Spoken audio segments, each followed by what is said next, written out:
Suasana lantai 2 mall selalu ramai di akhir pekan. Di sudut dekat eskalator, sebuah stand kosmetik berwarna putih emas tampak paling mencolok. Papan mereknya menyala terang. Loriva Beauty. Di sanalah tempat Naya bekerja sebagai SPG. Naya, wanita muda dengan paras menawan, kulit cerah, dan bibir merah merekah, selalu menjadi pusat perhatian. Tak hanya karena wajah cantiknya, tetapi juga karena caranya melayani pelanggan. Genit, ramah, sedikit menggoda, dan selalu penuh senyum. "Mas, coba deh BB krim ini. Bikin kulit abang makin kinclong," ujarnya pada salah satu pelanggan pria, sambil menyentuh ringan lengannya. Si pria terkekeh malu. Mira, rekan SPG-nya, hanya bisa tersenyum canggung dari balik etalase. "Ya ampun, Nay. Nggak takut digampar istri orang?" bisik Mira begitu pria itu pergi. Naya tertawa pelan. "Selama belum ketahuan, aku bebas, Mir." Bulastri, manajer stand mereka, datang dengan wajah serius. Wanita parubaya itu dikenal galak dan penuh aturan. Namun, entah kenapa, ia tak pernah menegur Naya. Bahkan cenderung membiarkannya. Mira merasa heran.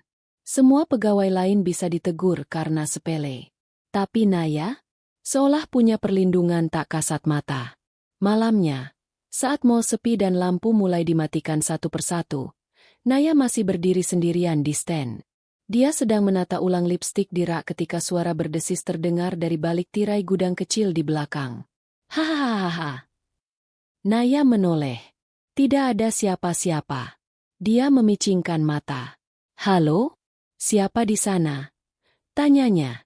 Tidak ada jawaban. Lampu di atas meja display tiba-tiba berkedip-kedip. Udara mendadak dingin. Naya menghela napas. Halah, paling AC bocor.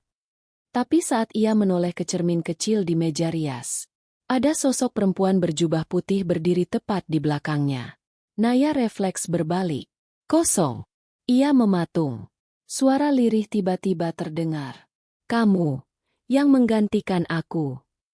Keesokan harinya, suasana stand Loriva Beauty kembali ramai. Tapi Naya tampak berbeda. Tatapannya kosong, kulitnya lebih pucat dari biasanya. Bahkan Mira menyadari, kali ini Naya tidak menggoda pelanggan seperti biasanya. "Nay, kamu nggak apa-apa?" tanya Mira saat jeda makan siang. Naya hanya mengangguk pelan. "Cuma kurang tidur." Tapi Mira tahu, itu bukan sekadar kurang tidur. Ada sesuatu yang berubah. Naya lebih sering menatap kosong ke arah cermin meja rias, seolah melihat sesuatu yang tak dilihat orang lain. Di ruang gudang belakang, Mira sengaja mencari berkas untuk stok produk baru. Namun tanpa sengaja, ia menemukan kotak kardus tua di sudut yang tertutup kain lusuh. Saat dibuka, isinya membuat Mira tercekat. Tumpukan brosur Loriva lama, foto-foto SPG sebelumnya, dan satu artikel koran berjudul besar. SPG cantik ditemukan tewas di gudang mall, diduga kecelakaan. Foto koran itu menampilkan wajah perempuan muda, mirip sekali dengan Naya. Nama di bawah foto, Salsa Marani, usia 23 tahun. "Ini siapa? Kok bisa mirip banget?" gumam Mira sambil merinding. Ia membawa koran itu ke Naya. "Lihat ini, Nay. Kamu kenal sama Salsa?" tanya Mira sambil memperlihatkan foto. Naya menatap foto itu, dan menangis tiba-tiba. Aku mimpi tentang dia tadi malam," bisiknya dengan suara gemetar. Dia berdiri di sini, pakai seragam ini dan bilang, "Aku belum selesai." Mira langsung merasa merinding. Ia sadar, sesuatu sedang berusaha menyampaikan pesan. Tapi kenapa lewat Naya? "Bulastri tahu soal ini?" tanya Mira. Naya hanya menggeleng. Tapi sorot matanya menunjukkan dia mulai merasa bukan lagi dirinya sendiri. Malam itu, security mall melihat dari CCTV. Stand Loriva sudah sepi. Tapi entah kenapa, terlihat seorang wanita berseragam SPG berdiri mematung di depan cermin. Tapi saat didekati, stand itu kosong total. Hanya cermin yang retak, dan lipstik merah tergores di meja membentuk tulisan. "Aku di sini." Suasana mall di hari Senin tak seramai biasanya. Tapi di stand Loriva Beauty, ketegangan makin terasa. Naya terlihat makin kacau. Tatapannya kosong, wajahnya pucat, dan ia sering berbicara sendiri, membuat Mira khawatir. "Nay, tolong dengarkan aku. Ini udah nggak wajar. Semalam kamu ngapain di stand sendirian?" "Aku nggak sendiri, Mir. Dia. Salsa. Dia nemenin aku." Mira menelan ludah. "Kamu sadar, Salsa itu udah mati bertahun-tahun lalu." Naya tersenyum dingin. "Tapi dia masih di sini. Dan dia mau aku bantu balas dendam." Malam harinya, Mira nekat menemui Pak Arman, salah satu kepala keamanan yang sudah lama kerja di mall itu. "Salsa?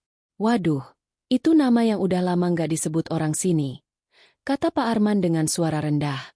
Mira menunjukkan koran yang ia temukan. Pak Arman menarik napas panjang. "Dulu, dia SPG juga di Loriva. Anak baik. Tapi ada gosip dia punya hubungan khusus sama supervisor waktu itu. Cowoknya playboy, suka gonta-ganti. Salsa tahu tapi telanjur cinta. Sampai akhirnya Salsa ditemukan tewas di gudang," sambung Mira. "Bukan kecelakaan," bisik Pak Arman. "Itu dibungkam." Keesokan harinya, Naya tak masuk kerja.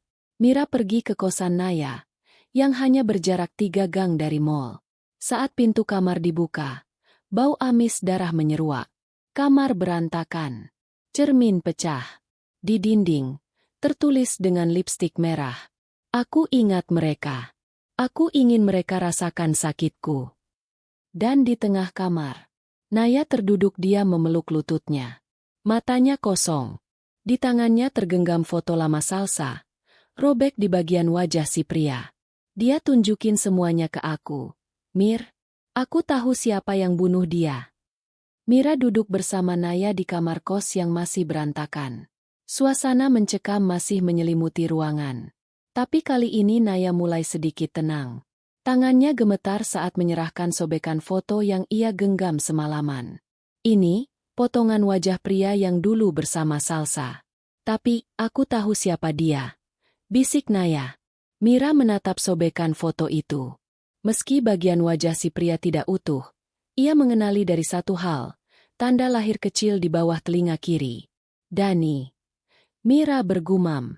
"Ya, supervisor kita," jawab Naya pelan. "Dialah yang dulu pacaran diam-diam dengan Salsa. Tapi setelah Salsa hamil, Dani menolak tanggung jawab. Dia bujuk Salsa untuk tetap diam. Tapi Salsa ngotot mau buka suara." Naya menatap Mira tajam. Suaranya seperti bukan miliknya sendiri. "Maka Dani membungkamnya. Selamanya." Di stand Loriva, Dani tampak gelisah. Sejak beberapa hari terakhir, ia merasa ada yang memperhatikannya. Setiap kali berdiri di depan cermin, ia merasa bayangannya tertinggal sesaat lebih lama. Bahkan beberapa kali mendengar bisikan saat melewati gudang. "Dani, aku di sini." Tapi yang paling membuatnya panik, ada yang menyimpan foto lama Salsa di lacinya. Foto yang sudah ia bakar bertahun-tahun lalu. Dia tahu, arwah Salsa belum tenang. Sementara itu, Mira mencoba menghubungi Bu Lastri, berharap wanita itu mau terbuka soal masa lalu. Tapi Bu Lastri justru menunjukkan sikap menutup diri. "Masalah itu sudah selesai. Jangan campuri urusan yang bisa membahayakan kalian," ucapnya dengan nada tinggi. "Tapi Bu, Salsa dibunuh, dan rohnya belum tenang," balas Mira. Bu Lastri menatap tajam. "Diam. Jangan ulangi nama itu lagi di tempat ini." Mira pun sadar, Bu Lastri tahu sesuatu. Bahkan mungkin dia juga terlibat. Malam itu, Dani mendapat telepon dari nomor tak dikenal. Suara di seberang dingin dan menusuk. "Kau ingat suara ini? Aku, yang kau buang ke dalam gelap. Aku belum selesai denganmu, Dani." Dani ketakutan. Tapi tak sempat ia menutup telepon. Cermin di kamar kosnya retak sendiri, dan bayangan Salsa berdiri di belakangnya. Hari mulai gelap saat Mira memutuskan untuk menyelidiki tempat yang selama ini hanya dibicarakan secara bisik-bisik. Gudang tua di basement mall, tempat di mana jasad Salsa dulu ditemukan. Mira mengendap masuk lewat tangga darurat. Udara di bawah terasa pengap, dingin, dan lembab. Bau besi tua dan karat menusuk hidung.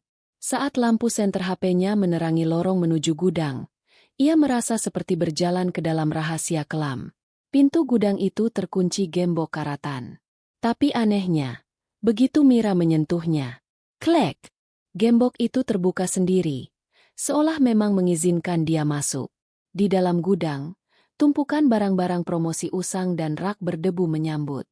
Tapi di pojok ruangan, ada karpet biru tua yang terlihat lebih baru dari sekelilingnya. Mira menariknya, dan mendapati bekas garis kapur di lantai beton. Seperti bekas outline tubuh. Tempat seseorang pernah tergeletak. Jantung Mira berdegup kencang. Tiba-tiba lampu senter HP-nya padam. Lorong jadi gelap total. Kemudian terdengar suara langkah kaki pelan. Dan isakan pelan perempuan. "Kenapa kau datang ke sini?" Mereka semua menutupi kebenaran. Mira memutar tubuh dengan panik. Cahaya ponselnya menyala kembali, dan sekejap mata, sosok wanita berambut panjang dengan seragam SPG Loriva berdiri di belakangnya. Wajahnya penuh luka. Bibirnya biru. Elsa. Sementara itu, di ruang kontrol mall, CCTV basement menunjukkan aktivitas tak biasa. Salah satu petugas keamanan melihat pintu gudang yang biasanya terkunci, tiba-tiba terbuka sendiri. Dan di layar, terlihat sosok Mira masuk sendirian. Namun yang lebih mengejutkan, ada dua sosok yang terekam masuk ke gudang itu. Padahal, Mira datang sendirian. Mira pingsan. Ketika terbangun, ia sudah berada di ruang keamanan. Pak Arman ada di sana, menatapnya khawatir. "Kau nekat ke sana, Mir. Tapi, kamu sudah lihat sendiri, kan?" Dia menunjukkan bekas kematiannya. Bisik Mira. "Dia ingin aku ungkap semuanya." Pak Arman menarik napas panjang. "Saya nggak bisa bantu banyak. Tapi saya tahu satu hal.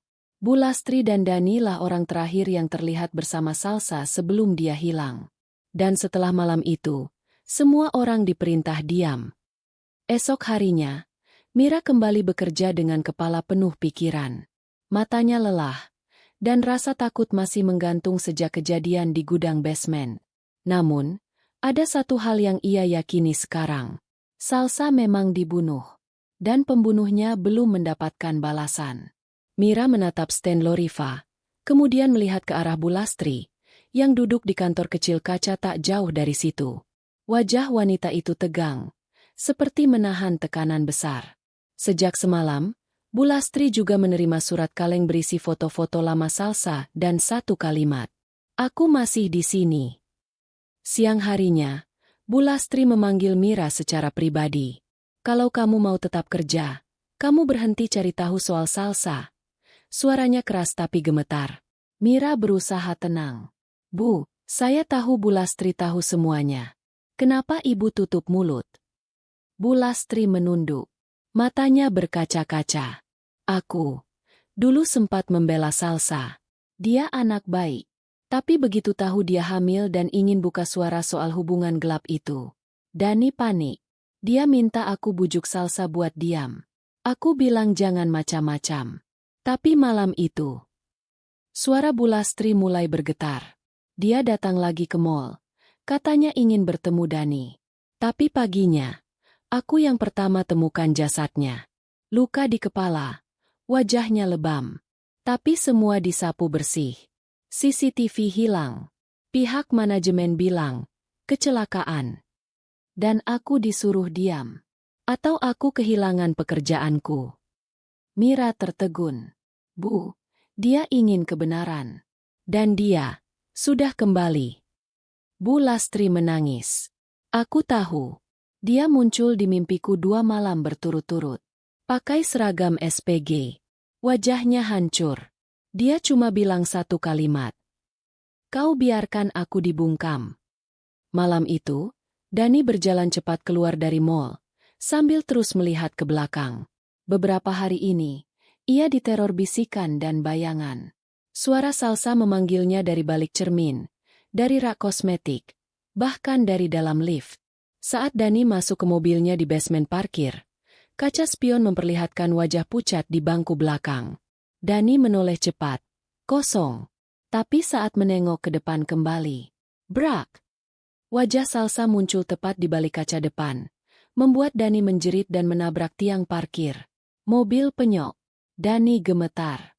Tapi yang membuatnya tak bisa bergerak. Tulisan di kaca dalam mobil. Satu lagi.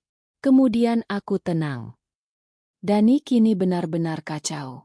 Ia mengurung diri di rumah, mengunci semua pintu dan jendela, bahkan menutup semua cermin dengan kain. Tapi tetap saja, bayangan Salsa muncul di mana-mana. Di layar ponsel yang tiba-tiba hidup sendiri, di TV yang menyala tanpa sebab, bahkan di suara napasnya sendiri. Sementara itu, Mira kembali menyusun potongan-potongan cerita. Dia mulai sadar bahwa pembunuhan Salsa tidak hanya melibatkan Dani. Ada satu orang lagi yang sangat mencurigakan. Pak Hendra, kepala manajemen mall saat itu. Mira mencoba mencari data lama di internet dan menemukan sesuatu yang mengejutkan. 2 hari setelah kematian Salsa, Pak Hendra menerima promosi jabatan dan pindah ke pusat kota. Tak ada penyelidikan. Tak ada kabar di media. Semua menghilang seolah dikubur dalam-dalam. Dan lebih mencurigakan lagi, Bu Lastri pernah menyebutkan bahwa rekaman CCTV malam kejadian hilang misterius. Dan Pak Hendra lah yang terakhir mengakses ruang server saat itu. Malam harinya, Dani tiba-tiba mendatangi rumah Bu Lastri. Wajahnya kusut. Matanya cekung seperti orang tak tidur bermalam-malam. Ibu harus bantu saya, dia terus menghantui saya. Bu Lastri menggeleng. Itu tanggung jawabmu. Dan kau yang buat dia mati. Aku sudah cukup berdosa karena diam. Dani menangis. Bukan cuma aku. Hendra juga. Dia yang hapus semua bukti. Dia yang bilang jasad Salsa harus dibuang dan dikubur diam-diam sebelum media tahu. Keesokan harinya, Mira berhasil menghubungi seorang mantan petugas cleaning service yang dulu bertugas malam kejadian. Namanya Pak Juki. Aku ingat malam itu, kata Pak Juki pelan. Aku lihat Pak Hendra dan Dani seret tubuh seorang wanita dari lift ke gudang. Mereka pikir aku nggak lihat. Tapi aku terlalu takut. Mereka orang atas. Mira terdiam. Hatinya dingin. Salsa dibunuh, dan semua jejaknya dibungkam oleh 2 orang, Dani dan Hendra. Di tempat lain, Pak Hendra sedang sendirian di apartemennya. Tiba-tiba lampu padam. Suara ketukan muncul dari dalam kamar mandi. Tok, tok, tok. Lambat, berat, seperti tulang menghantam dinding. Pak Hendra mengambil senter, membuka pintu perlahan, dan di baliknya, Salsa berdiri. Rambutnya menutupi wajah, seragam SPG penuh darah, dan tangannya menunjuk lurus ke wajah Hendra. Kau berikan perintahnya. Pak Hendra berteriak.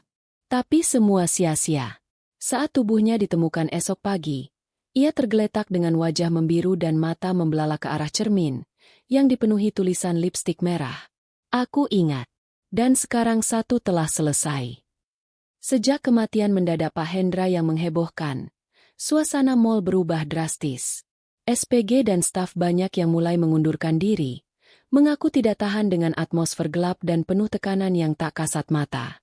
Di antara yang tersisa, Naya berubah paling drastis. Ia menjadi lebih pendiam. Pandangan matanya sering kosong, senyumnya kaku. Tapi yang paling mengerikan adalah, ia mulai mengingat hal-hal yang tidak pernah ia alami. Naya? Tanya Mira suatu siang, khawatir melihat temannya melamun menatap cermin stand Loriva. Aku tahu Dani belum selesai. Jawab Naya pelan. Kamu dengar dari siapa? Tanya Mira pelan. Naya menoleh, dan untuk sejenak, mata Naya tampak seperti milik orang lain. Sorotnya tajam, dingin, dan penuh luka. Aku. Ingat bagaimana dia cekik aku. Di gudang itu. Aku minta tolong, tapi tak ada yang datang.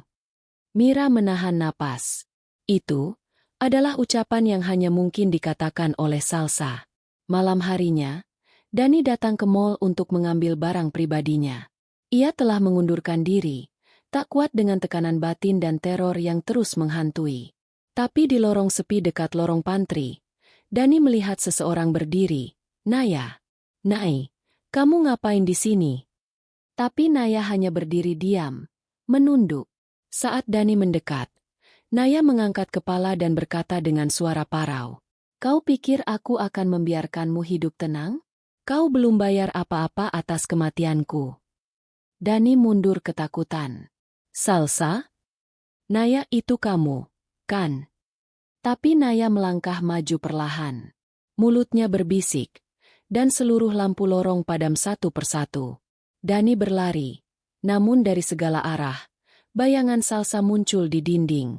Sementara itu, Mira mencari Naya di kosan.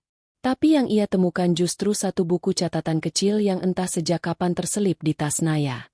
Isinya? Tulis tangan Salsa. Di halaman terakhir tertulis, jika aku tak bisa bicara di dunia ini, biarlah suaraku hidup lewat tubuh yang bersedia. Mira sadar, Naya sedang tidak sendiri. Dan jika Salsa benar-benar telah menumpang dalam tubuh temannya itu, maka akan ada pembalasan terakhir. Malam terasa lebih sunyi dari biasanya di kosan Naya. Mira duduk di sudut kamar, memperhatikan sahabatnya yang tengah tertidur gelisah. Keringat dingin mengalir di pelipis Naya, tubuhnya sesekali menggeliat, seolah sedang bertarung dengan sesuatu dalam dirinya sendiri. Dia belum puas, gumam Naya dalam tidurnya. Masih ada yang harus dibayar dengan darah. Mira menggenggam tangan Naya. Kalau kamu bisa dengar, Nai, lawan dia. Jangan biarkan arwah itu menguasaimu sepenuhnya. Di sisi lain, Dani semakin terpojok. Ia telah berkali-kali mencoba meninggalkan kota, tapi selalu gagal. Ban mobilnya meletus sendiri, pesawat yang hendak ia naiki delay tanpa alasan jelas, dan lebih dari itu, setiap malam ia dikunjungi bayangan yang sama. Salsa, berdarah-darah, menatapnya sambil menangis. Akhirnya Dani memutuskan satu hal. Dia harus minta maaf. Meskipun terlambat, dia ingin bicara langsung ke makam Salsa. Keesokan harinya, Mira mendapati Naya duduk di depan cermin, menatap dirinya sendiri selama lebih dari 30 menit. Ketika Mira mencoba memanggil, Naya menjawab dengan suara berbeda, pelan, berat, dan penuh dendam. Aku tak akan membiarkan dia lari. Mira panik. Salsa, hentikan. Kamu sudah membunuh Hendra. Bukankah itu cukup? Naya tersenyum sinis. Belum. Dani adalah orang pertama yang membuatku hancur. Yang merenggut masa depanku. Dia harus merasakan seperti yang kurasakan. Dan saat itu juga, cermin kamar retak dengan sendirinya. Potongan kaca membentuk garis samar menyerupai wajah Salsa. Udara menjadi dingin menusuk tulang. Di tempat lain, Dani akhirnya sampai di makam tua tempat Salsa dimakamkan diam-diam. Ia membawa bunga dan berlutut dengan gemetar. Salsa, aku minta maaf. Aku pengecut. Aku hianati kamu. Aku bujuk Lastri buat nutup mulut. Aku. Tiba-tiba, angin kencang berhembus. Langit mendung menggulung seperti akan turun badai. Dani menoleh, dan Naya berdiri di belakangnya. Namun itu bukan Naya yang ia kenal. Mata Naya kosong, tubuhnya tegak kaku. Dan suara yang keluar dari mulutnya, bukan suara manusia. Minta maaf? Setelah semua, kau pikir aku bisa damai hanya dengan kata-kata? Dani mencoba lari, namun kakinya kaku. Udara sekitar seperti membeku. Naya Salsa mendekat. Tangan terangkat, jemari mengarah ke leher Dani. Di detik-detik terakhir, Mira muncul dan memeluk Naya dari belakang. Naya, kamu harus bangun. Jangan biarkan Salsa ambil alih semuanya. Kamu masih bisa lawan. Tubuh Naya gemetar hebat. Matanya berubah cepat, antara sadar dan tidak. Mira, tolong aku. Dia terlalu kuat. Dani terjatuh. Naya pingsan, dan angin mendadak berhenti. Hanya suara tangis lirih Naya yang tersisa. Malam itu, Naya kembali dibawa Mira ke kosan dengan tubuh lemas tak sadarkan diri. Wajahnya pucat, kulitnya dingin, dan setiap kali mata itu terbuka, sosok Naya seolah menghilang, digantikan bayangan Salsa. Mira tak tinggal diam. Ia mulai mencari bantuan ke paranormal yang pernah menangani kasus kerasukan berulang. Ia bertemu Bu Ratmi, wanita tua yang tinggal di pinggiran kota, dikenal sebagai penjaga jalur gaib. Setelah mendengar kisah lengkapnya, Bu Ratmi hanya mengangguk berat. Arwah itu bukan sekadar penasaran, dia penuh dendam. Dan dia sudah menemukan wadahnya. Tapi kalau dibiarkan, lambat laun, tubuh Naya akan hancur. Jiwanya bisa hilang selamanya. Sementara itu, Dani mulai dihantui rasa bersalah yang makin dalam. Ia tahu kini hanya satu hal yang bisa menyelamatkan Naya, pengakuan jujur dan pertanggungjawaban. Ia pun datang ke kantor polisi dengan berkas-berkas dan bukti pembantu yang sempat ia sembunyikan. Voice note dari Salsa malam kejadian. Foto luka di tubuh Salsa. Surat ancaman dari Pak Hendra agar dia diam. Saya ingin dihukum, katanya pada polisi. Saya terlibat dalam pembunuhan Salsa. Namun, meski Dani menyerahkan diri, arwah Salsa belum pergi. Di malam purnama, Bu Ratmi datang ke kamar Naya untuk memulai ritual pemisahan jiwa. Dibantu Mira, mereka duduk mengelilingi tubuh Naya yang kini mulai meronta tak terkendali. Dari mulutnya terdengar teriakan lirih yang berganti antara Naya dan Salsa. Aku bukan dia. Lepaskan aku. Tubuh ini, milikku sekarang. Dia tak tahu sakitnya mati dalam diam. Bu Ratmi mulai membacakan mantra. Asap kemenyan memenuhi ruangan. Cermin-cermin ditutupi kain merah, dan lampu diredupkan. Ruang menjadi sangat dingin. Tubuh Naya terangkat sedikit dari lantai. Mata putih, mulut terbuka. Dari dalamnya keluar suara tangis penuh luka. Aku hanya ingin dia merasakan, seperti aku waktu itu. Mira menangis. Salsa, kamu nggak sendiri. Aku dengar kamu. Aku bantu kamu. Tapi jangan sakiti Naya. Dia nggak bersalah. Sesaat, tubuh Naya berhenti bergerak. Air mata mengalir di pipinya. Bu Ratmi melihat tanda. Jiwa Salsa mulai ragu. Bu Ratmi menyempurnakan ritual. Jika kau ingin tenang, lepaskan luka. Dunia sudah tahu, dan pelakumu sudah menanti hukumannya. Pergilah dengan damai. Tiba-tiba angin berhenti. Lilin padam. Tubuh Naya terjatuh ke lantai. Dan sunyi. Setelah beberapa menit, Naya terbangun. Matanya berkedip perlahan. Napasnya berat. Mi, dia udah gak ada, ya? Mira memeluknya erat. Dia sudah pergi. Kamu kembali. Nay, kamu kembali. Pagi itu, suasana di mal tampak sangat berbeda. Beberapa outlet tutup permanen, manajemen berganti, dan koran lokal memuat berita mengejutkan. Mantan staf pria mal akui terlibat dalam pembunuhan SPG. Kasus lama terkuak kembali. Dani, kini dalam tahanan, dijaga ketat. Di ruang interogasi, ia terlihat pasrah. Namun ada yang berbeda. Wajahnya tak lagi ketakutan, tapi seolah lega. Saya tahu saya salah. Dan sudah saatnya saya dihukum. Saya ingin Salsa tenang. Sementara itu, kondisi Naya perlahan membaik. Tapi sesuatu dalam dirinya berubah. Ia sering memandangi jendela dengan hampa, seolah masih bisa mendengar bisikan yang tak bisa dijelaskan. Mira pun mulai bermimpi aneh. Dalam tidurnya, ia melihat Salsa berjalan di lorong mal, mengenakan seragam SPG yang bersih, bukan lagi penuh darah. Salsa menoleh dan tersenyum padanya. Terima kasih, karena telah percaya padaku. Jaga Naya. 1 minggu setelah ritual, Mira dan Naya mendapat surat kiriman tanpa nama. Di dalamnya hanya selembar kertas foto lama SPG Loriva, termasuk Salsa di tengah-tengah mereka. Di balik foto itu tertulis dengan tinta merah samar. Aku bukan hantu. Aku hanya luka yang terlalu lama diam. Mira menatap foto itu lama. Matanya berkaca-kaca. Sekarang semua orang tahu siapa kamu.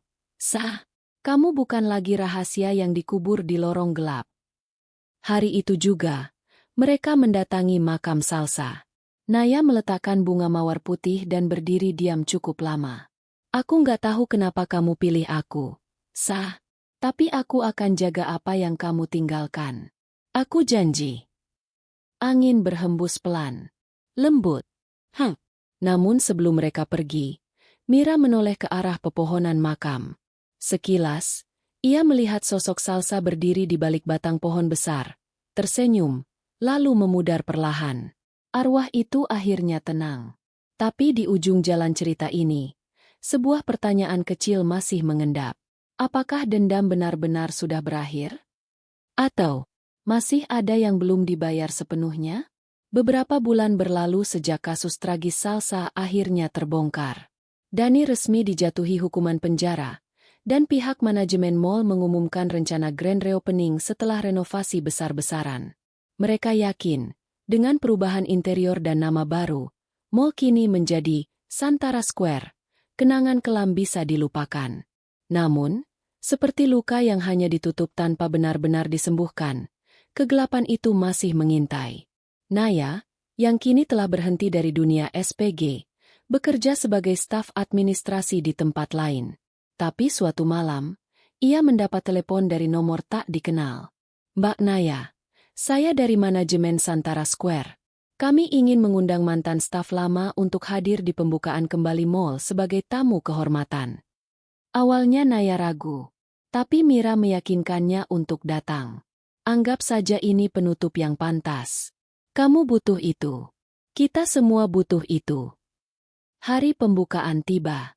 Mall yang dulu gelap dan penuh trauma kini terlihat mewah, dengan lampu gantung kristal dan lantai marmer putih. Namun, di tengah kemewahan itu, ada sesuatu yang terasa salah. Naya berdiri di tengah lorong tempat dulu Salsa ditemukan. Kini tempat itu diubah jadi area pameran. Tapi di sana, ia melihat sesuatu. Sebuah manekin berdiri di balik kaca display, mengenakan seragam lama SPG Loriva. Naya membeku. Itu bukan bagian dari pameran resmi. Saat Naya mendekat, lampu di atasnya tiba-tiba mati sendiri. Dan dari kaca, pantulan wajah manekin berubah, menjadi wajah Salsa. Di tempat lain, Mira yang ikut hadir juga merasakan hawa aneh. Di toilet wanita, ia mendengar suara pelan. Kamu pikir semua sudah selesai? Ketika Mira melihat ke arah cermin, bayangan di belakangnya bukan miliknya. Dan ketika ia menoleh cepat, tak ada siapapun. Malam itu, beberapa pengunjung mengaku melihat seorang wanita berpakaian SPG lama berdiri di eskalator yang tidak menyala. Ia hanya berdiri diam, menatap orang-orang lewat dengan wajah pucat dan mata kosong. Manajemen menganggapnya halusinasi atau bagian dari promosi misteri. Tapi Naya tahu, arwah Salsa memang sudah pergi. Tapi bukan hanya dia yang pernah terluka. Satu nama lama kembali muncul dalam ingatannya. Lastri, mantan atasan SPG Loriva yang dulu ikut terlibat menutupi kematian Salsa, yang menghilang tanpa jejak. Dan kini, seseorang dari pembersih mall menemukan sebuah loker lama terbuka sendiri. Di dalamnya hanya ada satu benda. Foto lama SPG Loriva, dengan wajah Salsa yang disilang merah, dan di bawahnya tertulis, "Belum semua bersuara." Setelah penemuan foto lama dengan coretan merah di loker misterius, ketenangan yang sempat dirasakan Naya dan Mira kembali terusik. Mereka yakin, ada kekuatan lain yang mulai bangkit, bukan lagi dari arwah Salsa, tapi dari luka masa lalu yang lebih dalam. Malam itu, Mira mendapat telepon dari nomor tak dikenal. Saat diangkat, terdengar suara berat dan penuh bisikan. Jangan ganggu yang sudah dikubur, atau kalian akan ikut masuk tanah. Telepon langsung terputus. Namun, nada ancaman itu sangat jelas. Mira panik. Ia segera menemui Naya. Kayaknya, kita belum benar-benar selesai. Ini bukan cuma tentang Salsa. Aku yakin Lastri masih hidup. Naya pun mulai menyelidiki. Ia mencari rekam jejak Lastri, atasan SPG yang dulunya sangat berkuasa di mall. Tapi setelah kasus pembunuhan mencuat, nama Lastri menghilang dari semua database, seolah-olah dia tak pernah ada. Setelah menggali lebih dalam, Naya menemukan sesuatu yang mengejutkan. Lastri ternyata sempat dirawat di RSJ, rumah sakit jiwa, tak lama setelah kejadian Salsa, lalu kabur 3 bulan kemudian. Seorang mantan petugas RSJ bernama Pak Surya bersedia menceritakan sedikit. Dia datang seperti orang waras, tapi malam hari selalu bicara dengan cermin. Katanya, "Aku nggak bersalah, aku cuma nurut perintah," tapi dia tetap datang tiap malam. Waktu dia kabur, kami cuma nemu darah di dinding dan kata-kata, "Sekarang giliranku." Malam itu juga, Santara Square kembali heboh. Seorang petugas cleaning service ditemukan pingsan di lorong kosong bekas gudang lama. Di dinding, tertulis dengan darah, "Lastri belum selesai. Aku belum selesai." Naya dan Mira datang ke tempat kejadian dan merasa hawa dingin yang familiar. Seolah energi di sana bukan sekadar arwah biasa. Keesokan paginya, Mira mendapat pesan dari email tak dikenal. Subjeknya hanya satu kata, "Balas." Isinya sebuah video rekaman CCTV tua. Di dalam video itu, tampak Lastri duduk sendirian di ruang staf sambil tertawa. Di belakangnya, bayangan Salsa berdiri. Tapi yang lebih menyeramkan, Lastri menoleh ke kamera dan berkata, "Dia membuka jalan, tapi akulah yang menguasainya." Naya terdiam melihat rekaman itu. "Mi, aku rasa Salsa bukan yang terakhir. Ada yang lebih jahat. Dan Lastri sekarang bukan cuma manusia. Dia sudah dirasuki." Mira mengangguk perlahan. Dan yang lebih parah, dia belum selesai. Naya dan Mira kini menyadari, kematian Salsa bukan sekadar insiden tragis, tapi bagian dari rantai peristiwa gelap yang jauh lebih menyeramkan, sebuah perjanjian rahasia yang melibatkan Lastri. Setelah menelusuri catatan lama dan berbicara dengan mantan pegawai Loriva, mereka menemukan satu fakta mencengangkan. Lastri diduga pernah mengikuti ritual pesugihan agar karir dan penjualan Loriva SPG meningkat pesat. Dan tumbalnya adalah siapapun yang dianggap membangkang atau merusak reputasi. Salsa termasuk salah satunya. Saat Salsa melaporkan pelecehan yang ia alami, Lastri merasa posisinya terancam. Ia pun menghubungi seorang dukun wanita yang dikenal dengan nama Bu Gemi, yang diduga tinggal di lereng Gunung Salak. Dalam ritual itu, Lastri dikabarkan menyerahkan foto-foto para SPG, lalu memilih satu nama yang pantas dijadikan tumbal. Dan nama itu adalah Salsa.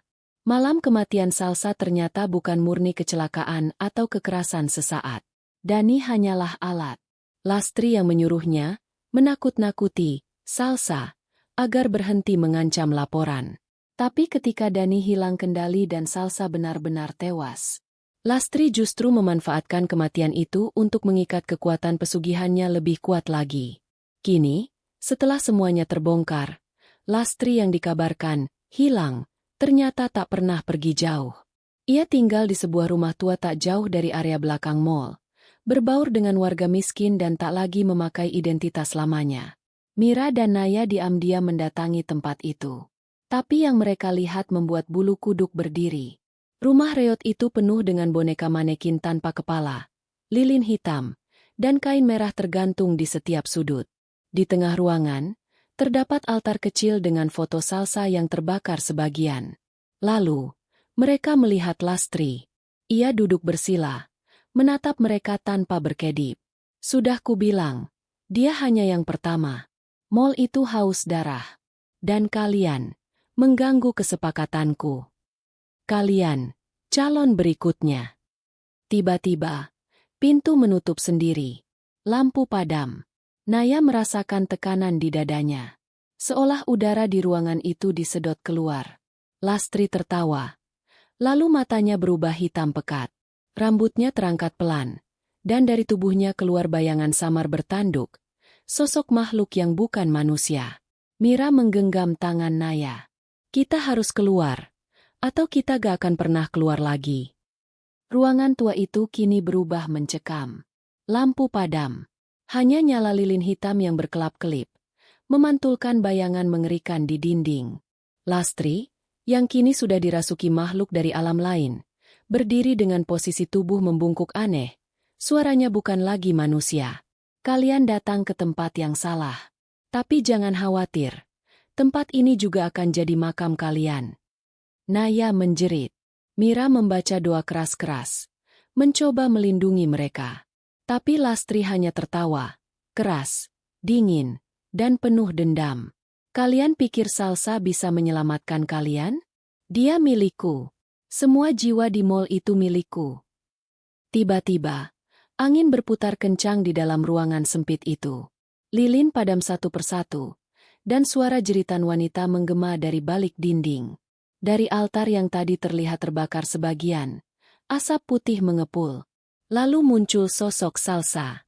Wajahnya pucat, penuh luka seperti saat terakhir ia ditemukan. Tapi matanya menyala terang, penuh kemarahan. Kamu korbankan aku, demi kekuasaan. Sekarang, giliranku mengambil kembali semuanya.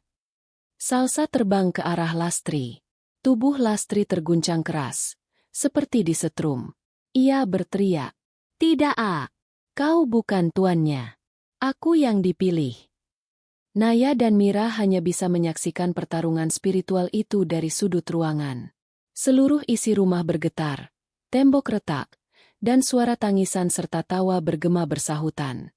Tubuh Lastri melayang ke langit-langit, lalu jatuh menghantam lantai dengan keras. Darah keluar dari matanya. Tubuhnya kejang, lalu diam. Salsa berdiri menatap tubuh Lastri yang kaku. Darahku telah menuntut keadilan. Ia lalu menatap Naya dan Mira. Kali ini bukan dengan amarah, tapi dengan ketenangan. Terima kasih. Kalian membantuku lepas dari ikatan dendam ini. Tapi masih banyak jiwa yang belum bersuara. Salsa pun memudar. Perlahan hilang menjadi cahaya putih. Keesokan harinya, berita heboh menyebar. Seorang wanita tua ditemukan tewas mengenaskan di rumah kosong belakang Mall Santara. Dugaan kuat ada unsur praktik ilmu hitam. Polisi menemukan benda-benda ritual, catatan tumbal, dan daftar nama-nama SPG yang pernah hilang atau bunuh diri. Semuanya kini sedang diusut kembali. Naya dan Mira tak bisa berkata apa-apa selain berdoa di makam Salsa. Akhirnya, semuanya terbuka, Sa. Tapi kau benar. Masih banyak yang belum bersuara. Dan di malam sunyi itu, angin berhembus. Setelah kematian Lastri dan pembongkaran altar pesugihan, semua orang berpikir kutukan Mall Santara berakhir. Namun, beberapa hari setelah pemakaman Salsa, Naya didatangi seorang polisi bernama Pak Rendra yang menangani kasus pembunuhan tersebut. Ia membawa sebuah buku catatan lusuh yang ditemukan di lokasi rumah Lastri. Kami belum publikasikan ke media, tapi kami rasa kamu berhak tahu. Naya membuka buku itu dengan tangan gemetar. Di dalamnya ada daftar nama-nama wanita. Semuanya mantan SPG Loriva. Di samping beberapa nama ada cap silang merah. Tanda telah dikorbankan. Namun, ada satu nama yang belum disilang, dan membuat jantung Naya berhenti berdetak sejenak. Naya Putri. Ini. Gak mungkin. Kenapa ada namaku? Pak Rendra menjelaskan bahwa dari informasi para saksi, Lastri pernah menyimpan dendam lama pada Naya. Naya dianggap terlalu membela yang lemah, terlalu menantang sistem, dan nyaris menggagalkan kontrak kerja Loriva dengan investor besar. Lastri pernah bilang, kamu bakal jadi tumbal istimewa. Tapi entah kenapa, dia gak sempat mengeksekusinya. Malam itu, Naya pulang dengan ketakutan. Ia tak bisa tidur. Setiap sudut rumah terasa dingin. Setiap bayangan seolah bergerak sendiri. Pukul 2.33 dini hari, ia mendengar ketukan di jendela kamarnya. Tok, tok, tok. Perlahan, ia mendekat dan menarik tirai. Tak ada siapa-siapa. Tapi kaca jendela penuh embun. Dan dari embun itu, muncul tulisan samar. Belum selesai. Di tempat lain, Mira mendapat kiriman amplop tanpa nama. Isinya, sebuah foto lama saat Naya, Mira, dan Salsa masih menjadi SPG baru. Di balik foto itu tertulis, satu di antara kalian adalah kunci. Yang selamat, hanya karena waktu belum tepat. Mira pun menghubungi Naya. Nah, kamu harus pergi dari kota. Ini belum selesai. Aku rasa ada kekuatan lain yang belum mati waktu Lastri mati. Naya menangis, tapi bukan karena takut. Kali ini karena marah. Enggak, Mi. Aku gak akan lari. Kalau memang mereka mau aku jadi tumbal terakhir, aku akan menghadapinya. Tapi bukan sebagai korban. Kali ini, aku yang akan buka semuanya. Namun, saat Naya menutup telepon, ia mendengar bisikan di belakang telinganya. Terlambat. Lampu kamarnya mati total. Cermin di dinding retak sendiri. Dan dari dalam cermin itu, muncul sosok wanita bergaun SPG. Rambut menutupi wajahnya, dengan darah menetes dari ujung jari. Malam itu, cermin di kamar Naya menjadi gerbang. Sosok wanita berdarah muncul perlahan dari dalamnya. Rambut panjang menjuntai, tubuhnya dipenuhi bekas luka, wajahnya tertutup bayangan. Tapi dari tatapan yang samar, Naya tahu siapa dia. Salsa? Bisik Naya lirih. Namun arwah itu hanya menatapnya tajam. Lalu menunjuk ke cermin, mengisyaratkan agar Naya ikut masuk. Saat Naya menyentuh permukaan kaca, tiba-tiba tubuhnya tersedot masuk. Naya terbangun di tempat yang asing. Gelap, lembab, bau amis darah menguar kuat. Ia berada di lorong panjang yang tampak tak berujung, penuh pintu-pintu tua dan suara tangisan samar dari balik dinding. Setiap langkah membuat lantai berderak. Cahaya samar lilin menggantung di udara. Di salah satu dinding, ada coretan dengan darah. Selamat datang di Loriva yang sebenarnya. Tiba-tiba, salah satu pintu terbuka sendiri. Dari baliknya muncul sosok-sosok wanita, mantan SPG, yang sudah mati mengenaskan. Tubuh mereka luka-luka, beberapa tanpa kepala, beberapa seperti dibakar. Kami dipilih. Kami dijanjikan uang, tapi malah diserahkan. Kami tak bisa pergi sebelum seseorang memutus perjanjian itu. Naya menahan tangis. Bagaimana caranya? Salah satu arwah menunjuk ke arah pintu terakhir di ujung lorong. Di balik pintu itu, ada altar perjanjian. Dan penjaganya, bukan manusia. Naya berjalan ke ujung lorong. Jantungnya berdetak cepat. Tangannya gemetar saat membuka pintu besar itu. Di dalamnya, sebuah ruangan penuh asap putih, dan altar batu dengan tulisan Latin kuno. Di depan altar berdiri Lastri. Tapi bukan Lastri yang dulu. Matanya hitam legam. Kulitnya mengelupas. Di punggungnya tumbuh bayangan sayap hitam robek. Ia telah menyatu dengan entitas iblis penjaga perjanjian. Kau datang sendiri, Naya. Pintar, tapi bodoh. Aku hanya butuh satu tanda darahmu, dan perjanjianku abadi. Naya menggenggam liontin kecil milik Salsa, yang entah bagaimana ikut masuk bersamanya. Ia mengangkat liontin itu, dan sosok Salsa muncul di sampingnya, berdiri dalam cahaya putih. Lastri, seru Salsa, perjanjianmu batal. Kau bukan lagi manusia, dan kau tak bisa menahan jiwa-jiwa yang bukan milikmu. Lastri berteriak marah. Tubuhnya melayang, lalu menghantam altar, memanggil kekuatan kegelapan. Petir menyambar. Tanah bergetar. Lorong-lorong dunia arwah mulai runtuh. Naya tahu, ini saatnya. Ia mengambil belati tua di altar, lalu mengiris telapak tangannya sendiri.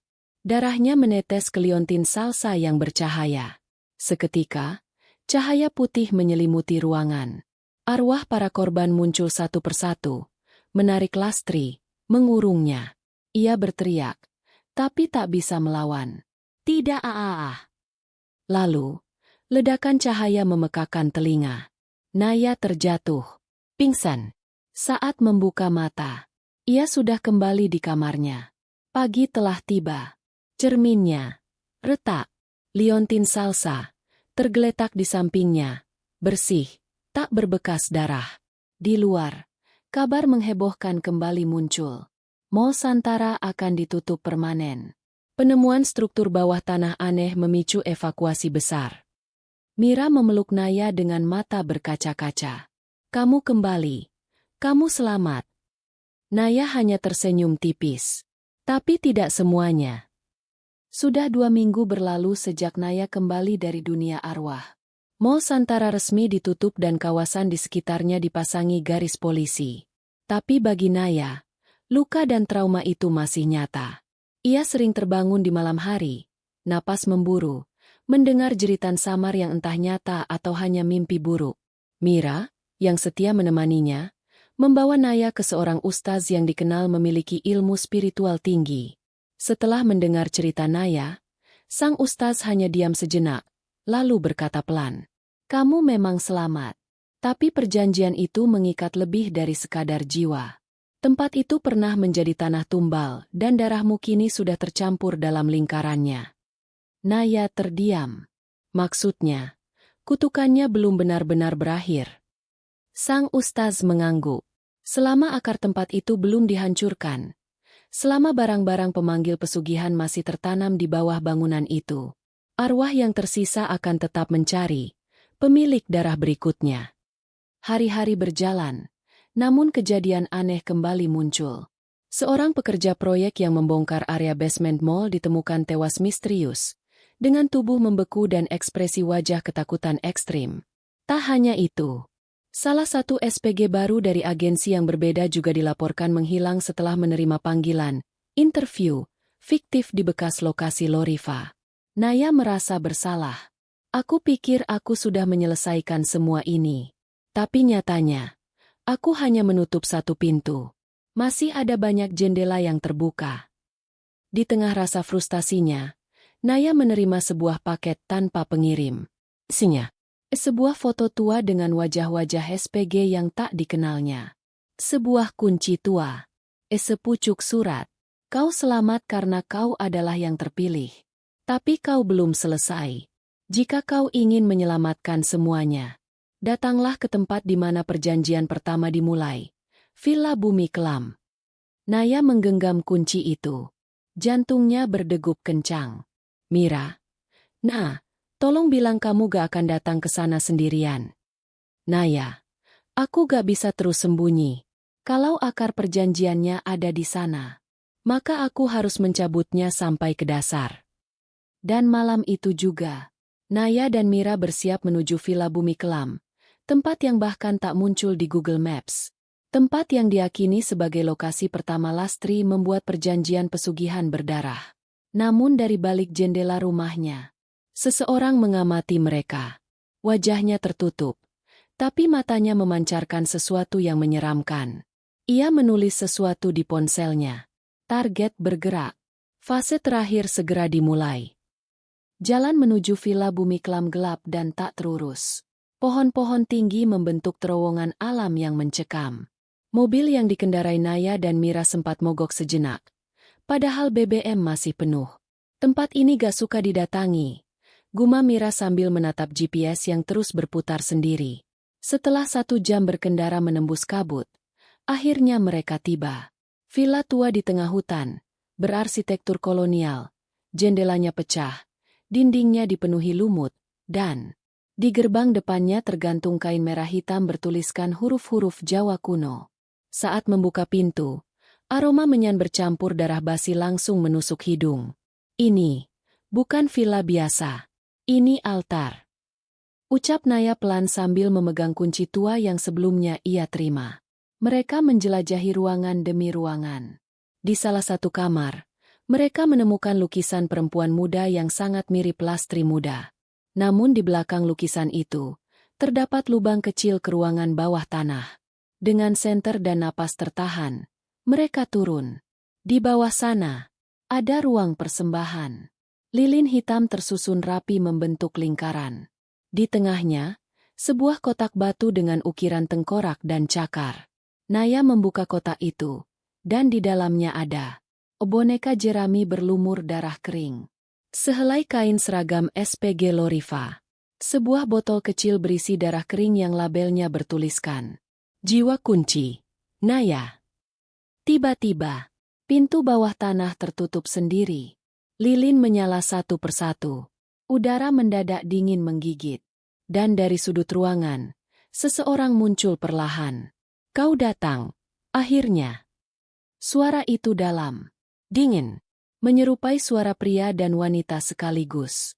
Sosok itu mengenakan jubah hitam. Wajahnya tertutup. Tapi dari balik kain hitam itu terlihat 3 pasang mata merah menyala. Kau adalah darah perantara. Korban terakhir yang menolak dikorbankan. Maka kau harus menjadi penyeimbang. Atau, kutukan ini akan mengulang dari awal. Dalam wujud baru. Dalam kota baru. Naya menggenggam liontin salsa dan berteriak. Aku gak akan jadi bagian dari ini. Aku bukan tumbal kalian. Sosok itu tertawa. Dinding bergetar. Darah mulai menetes dari langit-langit. Mira berteriak histeris ketika salah satu boneka di altar mulai bergerak sendiri dan menjerit seperti manusia disiksa. Naya ingat pesan Ustaz. Akar perjanjian bisa dihancurkan. Hanya jika darah yang menjadi kunci rela melepas dendamnya. Naya berdiri di tengah lingkaran, menusuk jarinya sendiri, dan meneteskan darahnya di atas boneka jerami sambil berteriak. Kutukan ini aku putuskan. Aku memaafkan kalian. Tapi aku takkan biarkan kalian terus membunuh. Seketika, suara jeritan mengguncang seluruh ruangan bawah tanah. Cahaya putih meledak dari lingkaran darah. Sosok bertudung hitam meleleh. Mata-matanya meledak satu persatu. Dinding villa retak, atap runtuh, dan api menyambar dari dalam tanah. Naya menarik Mira keluar dengan sisa tenaga terakhir. Dan tepat saat mereka mencapai halaman luar, villa itu runtuh sepenuhnya, menghilang dalam tanah. Dalam hening, angin malam berhembus tenang. Liontin salsa berubah warna jadi bening. Mira, udah selesai, nah. Naya menatap langit. Belum. Tapi akar pertamanya sudah musnah. Seminggu telah berlalu sejak villa Bumi Kelam runtuh ke dalam tanah. Berita tentang peristiwa tersebut sempat viral di media lokal. Tanah amblas misterius di tengah hutan, disertai bau bakar dan asap pekat. Namun pemerintah cepat menutup kasusnya, menyebutnya sebagai longsor alam akibat curah hujan ekstrim. Mira merasa hidup mulai tenang. Tapi, Naya menghilang. Sejak malam mereka selamat dari runtuhnya villa itu, Naya tak pernah kembali ke rumah. Semua barangnya tertinggal, HP-nya mati, dan CCTV terakhir menangkap dirinya berdiri di tepi danau di pinggiran hutan, lalu lenyap begitu saja dalam kabut. Mira yang masih dihantui firasat buruk mendatangi Ustaz yang dulu pernah membantu mereka. Mira, Ustaz, Naya kemana? Dia udah hancurkan akar kutukan itu, tapi malah dia yang menghilang. Ustaz menatap dalam dan menjawab pelan. Karena dialah penutup lingkaran itu. Dan setiap lingkaran perlu penjaga terakhir. Di malam yang sama, Mira kembali ke rumah, namun mendapati sesuatu yang tak wajar. Oliontin milik Salsa muncul kembali di meja. Di atasnya ada setetes darah segar. Dan secari kertas bertuliskan tulisan tangan Naya. Jika kutukan ini bangkit lagi, jangan biarkan SPG lain jadi korban. Kunci terakhir kini bersamamu, Mira. Mira panik. Namun sebelum sempat menelepon siapapun, TV di ruang tengah menyala sendiri. Gambarnya kabur, tapi memperlihatkan Mall Santara yang telah kosong. Salah satu ruangannya, Loriva, tiba-tiba menyala terang. Dan di dalamnya berdiri seseorang yang sangat menyerupai Naya. Namun, matanya hitam, dan bayangan panjang di belakang tubuhnya menyerupai sayap robek, mirip Lastri dahulu. Mira hanya bisa berbisik. Nah, kamu bukan lagi kamu, ya? Terdengar suara tawa pelan. Dan dari balik layar televisi itu, samar-samar terdengar bisikan. Kutukan tidak pernah mati. Ia hanya berganti bentuk. Mira duduk terpaku di depan televisi yang baru saja menampilkan sosok menyerupai Naya. Tangannya gemetar saat menyentuh liontin salsa yang kini terasa hangat dan berdenyut. Seperti jantung berdetak. Kalau itu benar Naya, dia terjebak di dimensi lain, lirihnya. Atau, dia udah diambil alih oleh kekuatan kutukan itu. Keesokan paginya, Mira nekat mendatangi kembali lokasi Mall Santara. Meskipun kawasan itu sudah dipasangi pagar seng dan tulisan, dilarang masuk, ia tetap menyusup diam-diam lewat lorong belakang tempat parkir basement. Begitu memasuki area bekas butik Loriva, Mira merasakan hawa yang berbeda. Loriva kini benar-benar kosong, dindingnya menghitam. Namun, karpet merah tua yang dulu ada di ruang fitting room tampak kembali terbentang. Dan di sanalah, sosok Naya berdiri diam di depan cermin. "Nah!" Mira memanggil. Sosok itu perlahan menoleh. Wajahnya pucat, matanya kelam. Tapi, senyum tipis masih menghias bibirnya. "Akhirnya kamu datang, Mir." Mira melangkah maju. "Kamu kemana aja? Semua orang nyari kamu. Kenapa kamu bisa di sini?" Naya menatap pantulan dirinya di cermin. Tapi yang terlihat di kaca bukan wajah manusia, melainkan wajah penuh luka bakar, dengan mata merah dan kulit mengelupas. Bayangan arwah para SPG mati pun berkumpul di sekeliling pantulan itu. "Naya, aku gak pergi kemana-mana. Aku cuma dipilih. Saat aku hancurkan akar kutukan itu, mereka butuh tubuh baru. Dan darahku sudah tercampur dalam perjanjian." Mira meneteskan air mata. "Kamu masih bisa kembali. Nah, kita bisa lepasin kamu dari ini." Naya tersenyum miris. "Aku udah gak sepenuhnya manusia, Mir. Tapi aku masih punya sisa. Sisa rasa. Sisa kemauan untuk mengakhiri semua ini, sekali dan untuk selamanya." Tiba-tiba, ruangan Loriva berguncang hebat. Cermin memantulkan cahaya merah menyilaukan. Dari dalamnya keluar sosok Lastri, kali ini dalam wujud utuh namun lebih menyeramkan. Gaun hitam panjang, wajah putih pucat, dan mulut menjulur lebar. "Kalian berdua tidak bisa menghentikanku. Sekali darah dipersembahkan, tidak bisa diambil kembali." Naya menoleh cepat ke Mira. "Kamu masih punya liontin salsa, kan?" Mira mengangguk. "Pecahkan sekarang." Di tengah lingkaran. Itu satu-satunya sisa energi arwah yang bersih. Mira berlari ke tengah ruangan, membentuk lingkaran darah dari jari yang ia gores sendiri. Lalu ia menghantam liontin salsa ke lantai. Cahaya putih meledak, menyapu seluruh butik Loriva dengan panas suci. Lastri menjerit dan terbakar. Tubuhnya meleleh dalam jeritan arwah. Namun tubuh Naya juga ikut terlempar dan mulai retak seperti kaca. Wajahnya berubah antara wujud asli dan sosok kutukan. "Mira, dengarkan aku. Jangan tinggalkan aku. Nah, katakan pada semua orang. Jangan pernah main-main dengan janji darah. Jangan jual hidup demi kemewahan sesaat. Karena kutukan akan selalu minta bayarannya." Dengan linangan air mata, Mira hanya bisa menjerit saat tubuh Naya pecah menjadi cahaya dan menghilang dalam hening. Butik Loriva kini menjadi puing. Dan di tengahnya, tinggal sebuah liontin bening, serta satu surat lusuh yang seakan baru ditulis. "Aku memilih mengakhiri. Bukan karena aku kuat, tapi karena tak ada lagi yang mampu." Naya. Beberapa bulan setelah peristiwa mengerikan di Loriva, Mall Santara resmi dibongkar. Seluruh struktur diratakan, dan pemerintah daerah berencana membangun taman kota di atasnya. Namun tidak ada yang tahu bahwa sebuah liontin dan selembar surat bertuliskan tangan Naya masih disimpan rapat-rapat oleh Mira. Di dalam kotak kecil, terkunci di laci rumahnya, Mira mencoba hidup normal. Ia pindah ke kota lain, mengganti nomor, bahkan berhenti dari dunia event dan modeling. Namun setiap malam, ia masih bermimpi tentang Naya. Kadang sosok sahabatnya tersenyum, kadang menangis berdarah, kadang berubah menjadi Lastri, menatap dengan tatapan tajam, seolah ingin berkata, "Kamu belum selesai." Suatu hari, Mira menerima email dari agen lama tempat ia dan Naya dulu bekerja. Subjeknya tertulis, "Rekrutmen SPG baru, cabang Loriva area timur." Mira terdiam. Loriva seharusnya sudah tidak ada. Ia membuka isi emailnya dan melihat brosur digital bertuliskan, "Opening soon. Loriva Collection Grand Mall Timur. Hearing now." Darahnya membeku. Mustahil. Loriva udah hancur. Kutukannya udah dimusnahkan. Kenapa ini bisa ada lagi?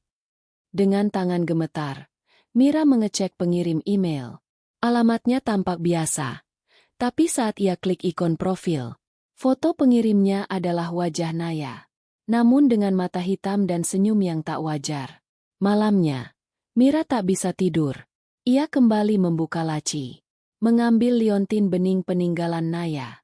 Dan saat disentuh, liontin itu berubah merah darah. Di cermin kamarnya, muncul bayangan samar, wajah Mira sendiri. Namun perlahan, salah satu matanya berubah gelap, sama seperti Naya dulu.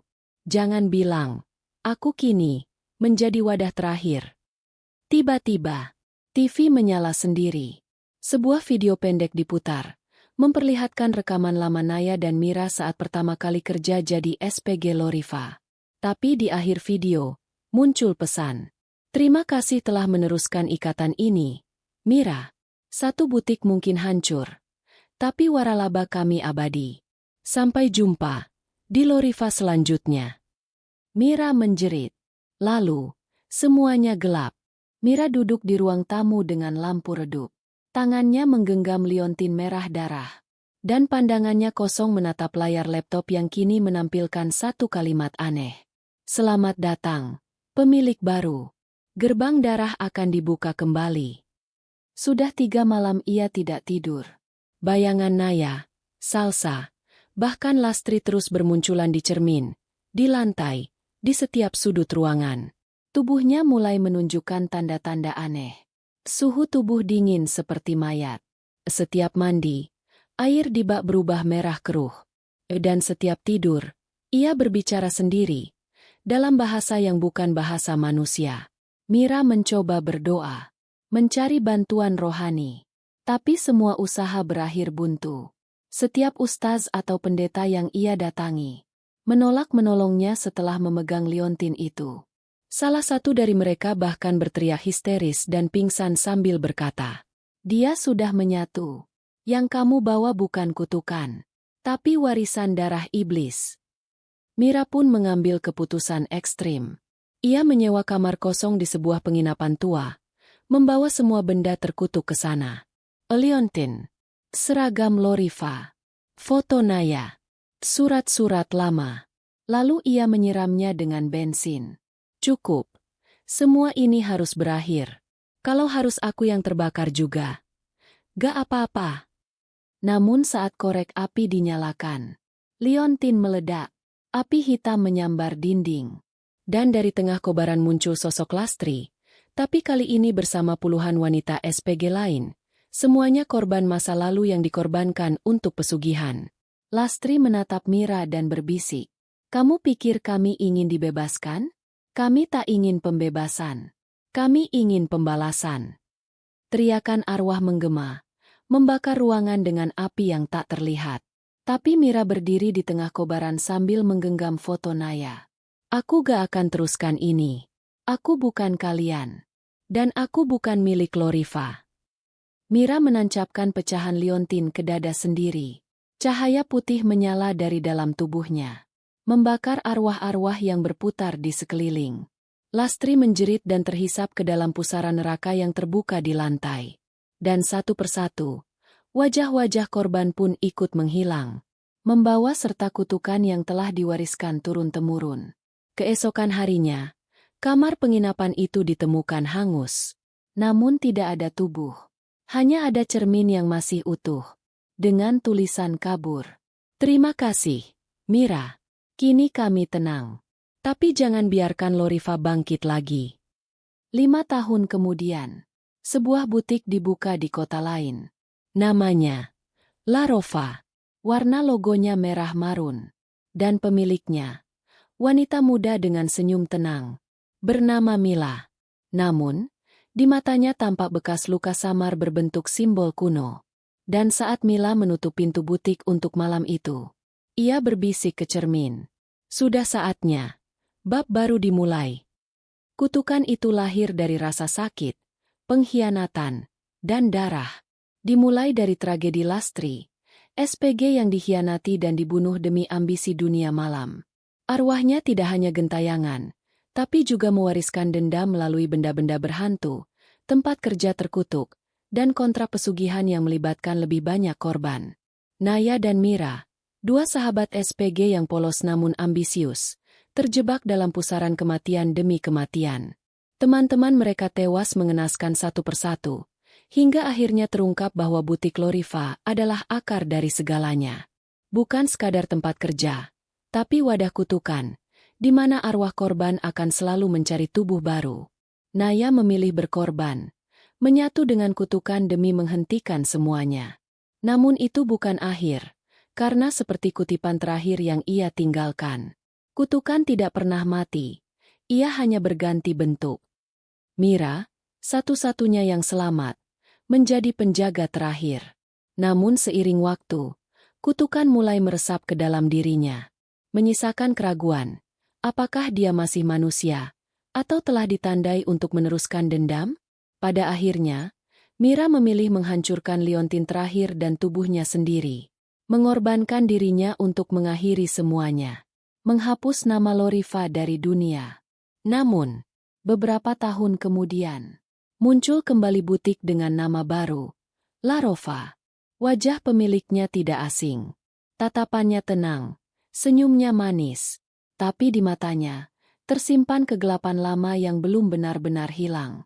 Karena kutukan bukan soal tempat, melainkan tentang siapa yang menginginkannya kembali.